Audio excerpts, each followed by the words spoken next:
Hello, welcome back to Turn and Burn UK. Today we're using a 14-inch piece of Alder. It's 3 inches thick. I'm just marking centre, and as you can see I'm putting on a faceplate here using 50mm screws. I'm not too worried about the depth of screw because the screw holes will be removed when we hollow the bowl at the end of the session. Alder's a beautiful timber. It's unusual to find it in the shops, but if you chat up your local tree surgeon, they're probably going to drop Alder during the year, and you can get hold of some there. I'm just standing out the way of the firing line as we start the lathe up for the first time. This is running at about 600 RPM because it's slightly out of balance. I'm just going to shape and put a tenon on the back here. I'll leave a link in the below to Wildwood Table, who's our supplier of timber, and if you're in the local area to us, New Forest area, give Kingsley a shout and he should be able to sort you out with some of this lovely timber. Just shaping the back here. This is a push cut, supported bevel cut, getting a beautiful amount of shavings coming off here. And a nice finish, no tear out. Just moving on to the sanding now, using the Simon Hope sanding arbors. We sand down to 400 grit, and I'm using a tack cloth to clean any sanding residue off before I move on to the next grit.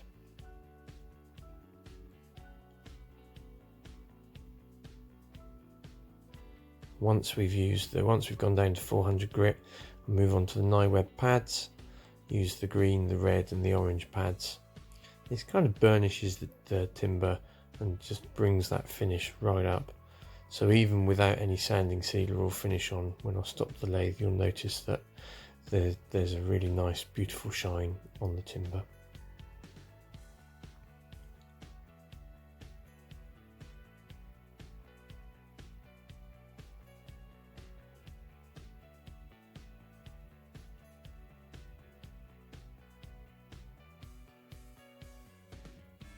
We're just facing the front off here. Nice flat face to the bowl, so that when I hand over to Bea to do the artwork, she's got a nice clean canvas to work off of. So just doing a pull cut here and then moving over to the sanding. Again, sand down to 400 grit. There's no finish on here obviously because we need to use the Bea's going to use spirit stains. We need that to penetrate the timber. I should point out that this is a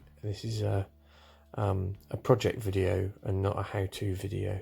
So if you fancy giving this a go, please follow all safety precautions and wear your health and safety gear. I'm just marking the tenon. This just shows where the chuck jaws have bitten into the tenon. I'll be removing the bowl from the chuck so that it's easier for Bea to manipulate when she's doing her artwork. But by marking the tenon, it allows me to realign the chuck jaws to the tenon and reattach the bowl.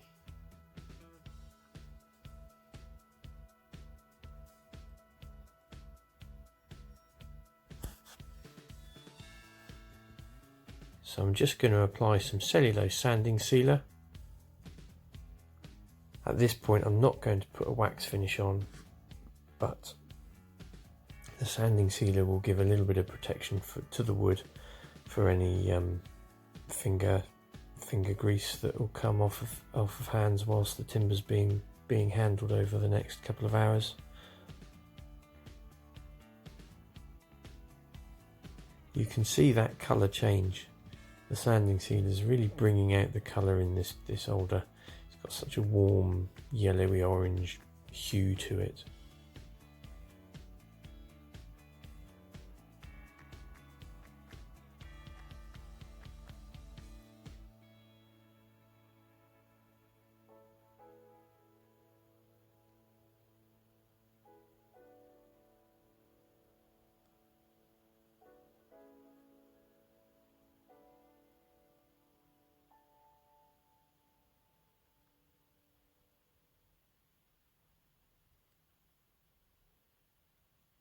Just denib that with the orange Web, and then we'll be ready to hand over to B. I ought to do some cleaning up while B's doing the painting. So it's over to me. I love Alder. I love Alder to do pyrography on. It takes a colour well, it burns really well. But this occasion I'm actually playing with the wax resist or batik design. And this is just a freehand design I'm doing. Alder likes to grow near rivers, streams, lakes, and sort of the margins of forests and woods. It likes to have its feet wet. So that's kind of why I went with a water design, and with the round bowl I thought of a vortex, so Whirlpool. I have already sprayed over this sort of this face with white spirit stain. All the stains I'm using are from Chestnut products. I do finish off with an acrylic, it's an airbrush paint, and it has a flip-flop effect. If you've seen cars and they've had a flip-flop paint finish, you'll know that from a certain angle they're one colour, another angle they're a different colour, and that's what this flip-flop paint, airbrush paint, gives that kind of effect. And I just thought I'd spray at the end, just give it a light covering. So this bowl from certain angles is one colour, certain angles it's another colour. But you also see the stain quite clearly.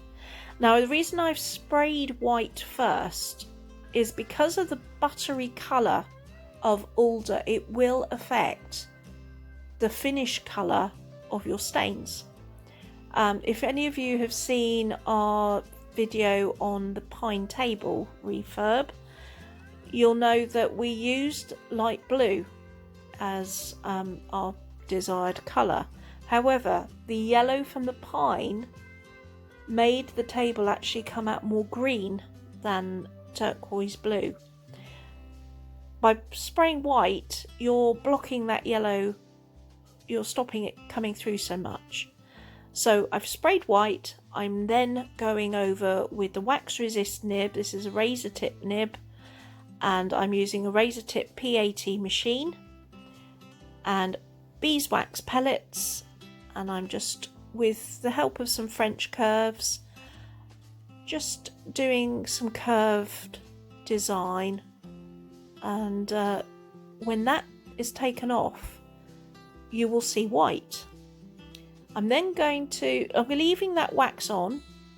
I will then spray over with the light blue, or blue from the Chestnut range. I'm then going to add more wax, and then I'm going to put on royal blue, more wax, and then I end up with purple. And I don't put any more wax on after the purple. What I then do is the flip-flop acrylic. So this is the light blue I'm just doing. I've got a Harder and Steenbeck airbrush. It's got a 5mm cap on. I have these airbrushes, I've had them for ages. And you'll see that I have a bit of an accident now with the light blue and end up spilling it all over my hand. It always happens. So a bit of tissue, a little bit of mopping up just on the airbrush. I'm not worried about my hand. It sort of hit it and dried instantly, really. But I don't want the stain dripping down onto the bowl. I'm not giving an even coat of these paints, or these stains rather, either. So I'm going deeper in certain areas, I'm going lighter in others. I don't want an even coverage. I'll just add a bit more. And so it's a bit, it looks a bit blotchy, but it's actually what I'm going for.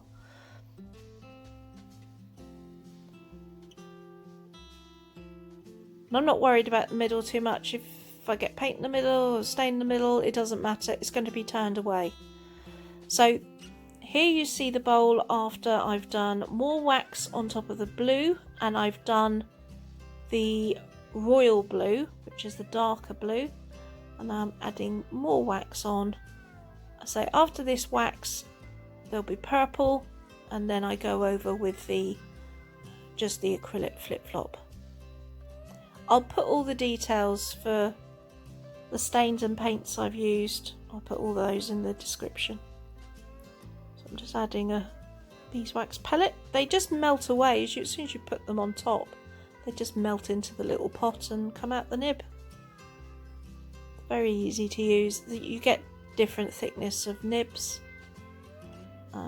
If you look at Razor Tips catalogue, you'll find these, and they do fit quite a few pyrography pens.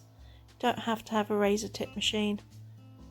Now here, 3 cups of tea later, I'm counting on my desk. I'm just waiting for the acrylic to dry. I know the stain's dry, but it's just the acrylic took a little bit longer than normal. And then I've just got a palette knife. It's actually a spoon-shaped palette knife. It's quite blunt on the edges, and I'm just waiting to pick away. Now the palette knife was a little bit dirty from before, where I've scraped other wax. It's very easy to smear your design with old wax, and then that's an absolute pain to get off. So try and keep whatever you use to scrape wax off, just try and keep it a bit clean, and also don't let it get too hot, the instrument get too hot. If you're heating it up, let it cool down a little bit. You could melt the wax straight on the bowl, but you'll get a more subtle design, because any colour that is on top of that wax the wax will melt and drop the colour onto your wood. So it will be a more subtle design, is what I found. So I found the easiest way to get a crisper design is to scrape. And it's good fun. If you like popping bubble wrap or scraping away at old paint or glue, yeah, it's quite satisfying. Now remember, this speed has been doubled up, but you don't want anything that's going to scratch into the bowl surface, so this is really just scraping at the wax. And you can see there I've found where I spray white.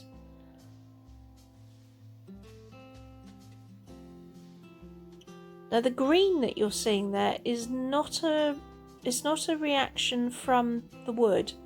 I think that's from the flip-flop paint. As I said, it goes, I think this one goes green to blue, or it might have been green to violet.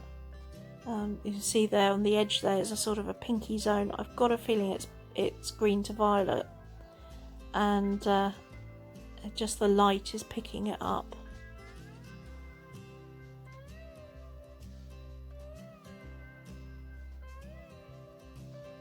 And where you think, oh, I really sprayed quite dark there, because you're constantly turning the design, you kind of lose where you've got light areas underneath. So although you think you've sprayed quite dark, it can surprise you.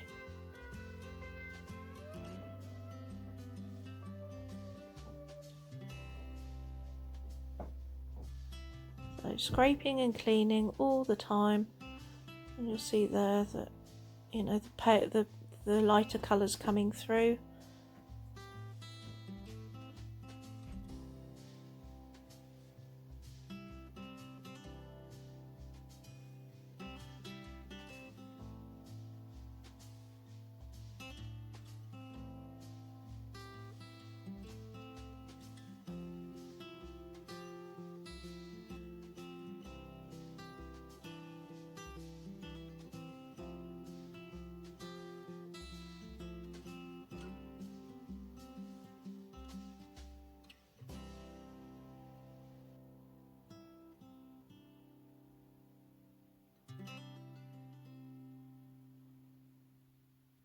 Now chestnut do iridescent paints, so you know, if you can't get hold of flip flop, you could give them give the bowl a covering of one of the iridescent, or one or two of the iridescent paints even, you'd get another look again. You know, they've got a couple of blues in there. They've got turquoise, light blue, royal blue. Their purple is fantastic, but they've also got some of the sort of more bluey, jadey colours in their metallic range as well, which would work really well. So I was just experimenting. This is purely experimental, sort of not a play session as such, but it's just a project session. So this isn't an instructive video. This is just showing a project.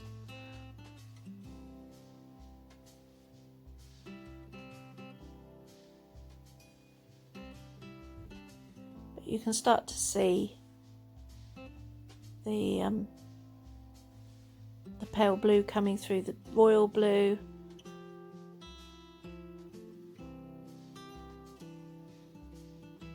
And also through the purple. And the white. There is a place for it.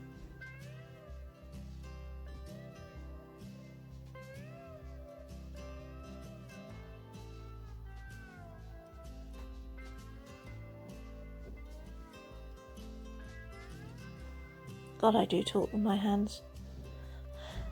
I think Andy'd come round the corner then.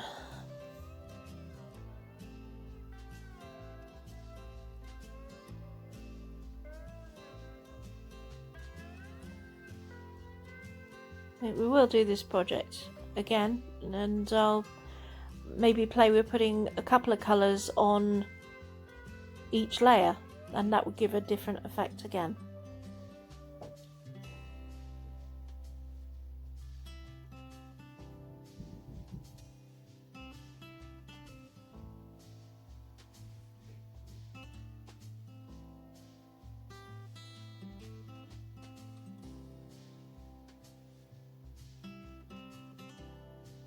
Nearly finished. I just wanted you to see the whole effect of taking the wax off to reveal that design, remembering that the medal has got to come out, and so there'll be the contrast of lovely buttery yellow alder. It is one of my favourite woods, I think. We use it quite a bit. Well, I use it quite a bit with my pyrography, and sometimes I colour it and sometimes I don't. It just depends on the design I'm putting on.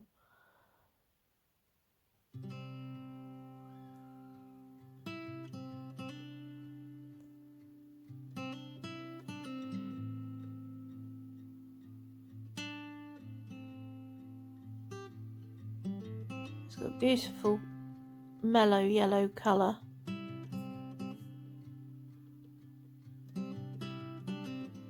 But a more interesting, I think it's got a more subtle grain than, you know, having pine furniture. We've got a few pieces that we've made now that have the alder as a top, and it's lovely. So that's the finished design, and now the last thing to do is when you bring your hand over, you'll feel there's residual wax. You've taken all the coloured wax off, if you like. So now it's just a case of trying to draw out as much of residual wax as you can. So a light heating up just to melt the wax, not to melt the wood, and a block with tissue, and it will pick up, say, as much as you can without overheating the wood. The last thing we want is to cause any cracks or anything.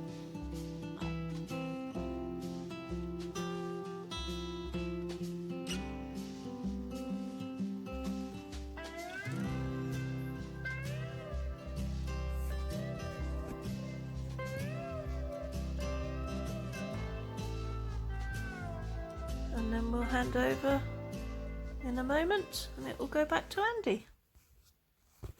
Back to me. So you can see I've just marked where we're going to hollow the centre.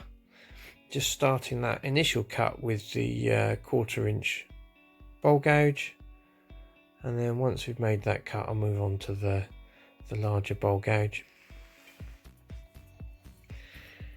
Now, because there's been a residual of beeswax left on the artwork, we can't put any finish over the top of that other than a wax.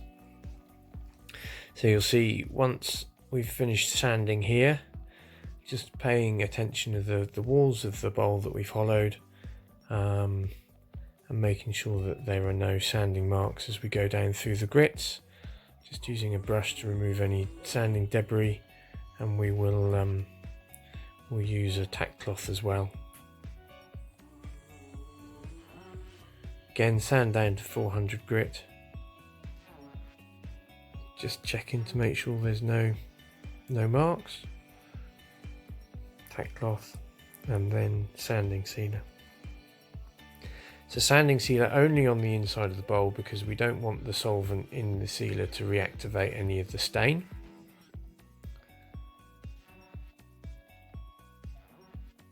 And then we will apply a microcrystalline wax to the whole of the bowl.